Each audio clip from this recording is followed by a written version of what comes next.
যে দুনিয়ার থেকে যখন বিদায় নিতেছিলেন, হায় হায়, মালাকুল মউত যখন অনুমতি চাইতেছিলেন বুকে হাত রাখবো কি রাখবো না, তো বলছে অনুমতি দিব, আইনা আখি জিবরিল, আমার ভাই জিবরিল কোথায়? তো বলছে দেখা আসছি ফিস সামাইল উলা, প্রথম আকাশে। একটু পরে উনি সালাম দিয়া ঢুকছেন, ওনার চোখে পানি ছিল। তো বলছে আপনি কাঁদেন কেন? বলে আজকে এলপিআরে চলে যাব, আর কোনোদিন ওহির বাহক হয়ে জমিনে আসবো না। আপনার পরে কোনো নবী নাই, কোনো রসুল নাই, আমারও ওহির কাজ শেষ।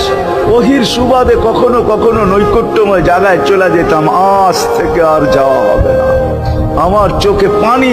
দীর্ঘ ১.৫ লক্ষ নবী, ৩১৩ জন রসুলের কাছে আমি নিয়ে আসছি, আজকে শেষ দিন, এই জন্য চোখে পানি। তো উনি উল্টা প্রশ্ন করছেন, আপনার চোখে পানি কেন? জিবরিল মালাকুল মউত দাঁড়ায় আছে, অনুমতি চাইতেছে বুকে হাত দেওয়ার জন্য। এখনো এক প্রশ্ন বাকি। বলছে সেটা কি? বলে ফামান লিবাদিল উম্মতি। অথচ ৯ ঘরে চুলা জ্বালানোর মতো তেল ছিল।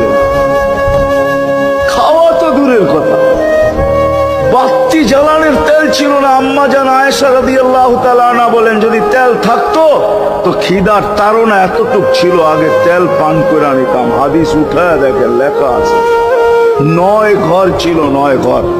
হাসান হোসাইন ক্ষুধার্ত ছিল, আলী ফাতেমা ক্ষুধার্ত। কারো জন্য কোনো চিন্তা নাই যে আমার পরে আমার ৯ ফ্যামিলির কি হবে, হাসানের কি হবে, হোসাইনের কি হবে, আলীর কি হবে, ফাতেমার কি হবে।